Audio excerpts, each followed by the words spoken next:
My last video, I got Klipper installed on the CB1 board via the Klipper install and update helper. And today I'm going to actually install Klipper on the printer board as well as configure it. So let's go ahead and get started.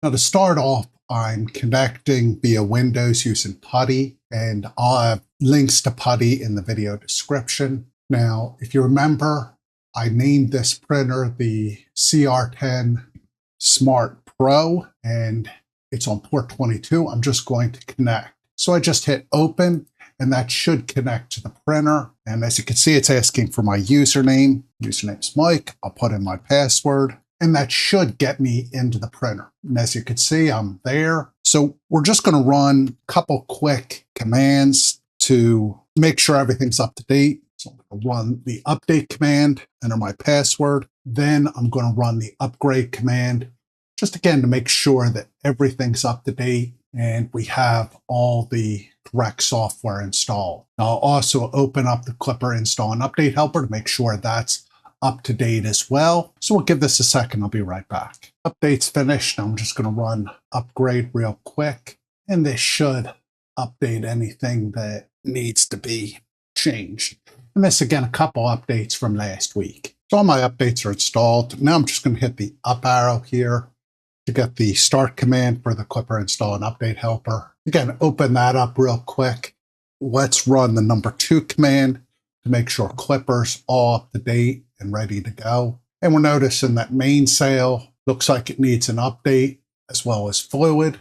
So let's update those. I'm just going to hit #3, and this will take a minute. Actually, it took less than a minute. So let's do #4. So both those are up to date. I'm going to hit B for back. And then let's work through doing our install. And once I've updated the Klipper install and update helper and made sure all the software is up to date, I prefer just to download the install file and then put it on an SD card.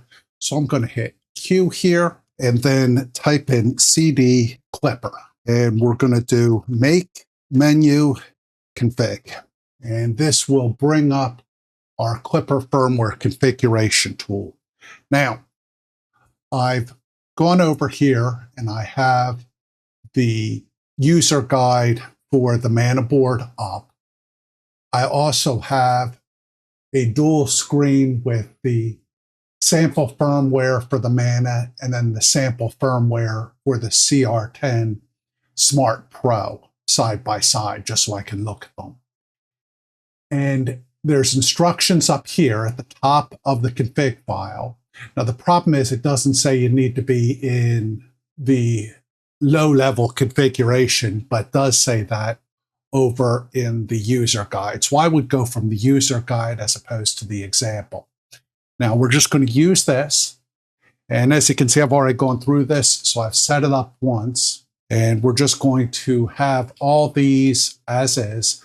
On the microcontroller, you want to be on the STM microcontrollers. You want to make sure your STM32 GOB1, 8 kilobytes, 8 megahertz, USB connection on PA11 and 12.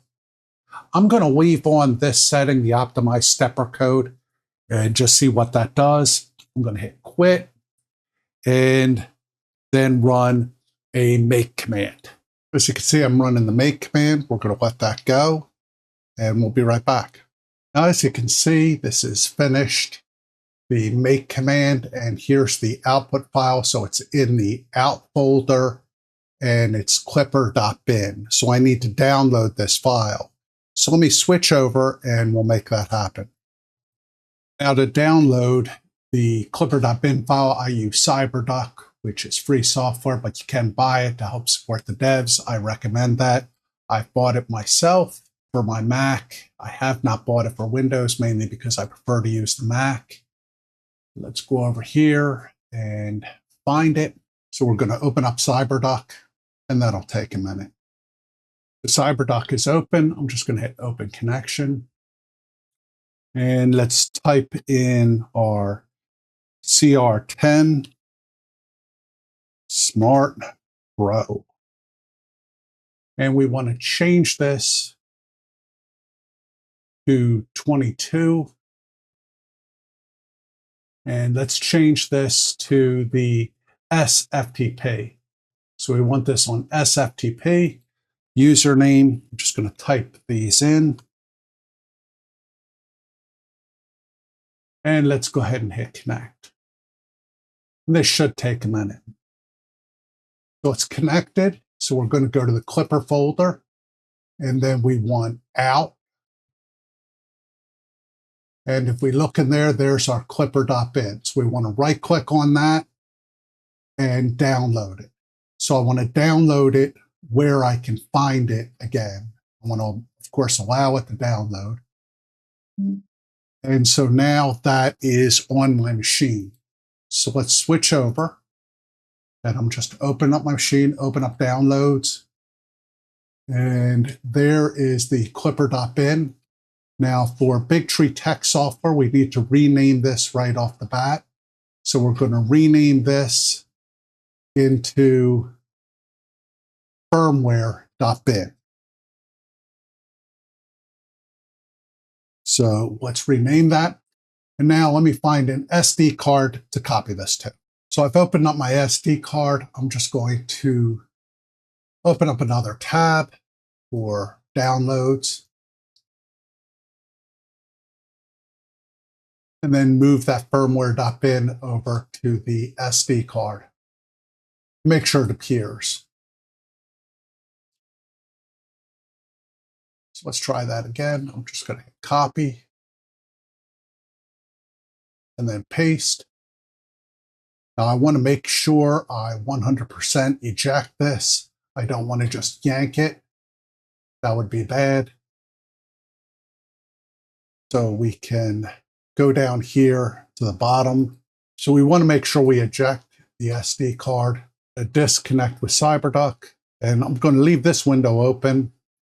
Let me grab that SD card and then go over to the printer. Now, all I'm going to do is put this in the slot on the printer, turn the printer on, give it a second, and hopefully it'll install. And we'll check the SD card just to be sure. So first I need to eject the card and then go over to the printer.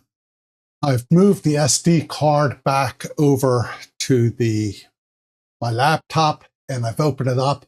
And now instead of saying firmware.bin in lowercase, it's now saying firmware in all uppercase, which in BigTreeTech terms means that the firmware is installed correctly.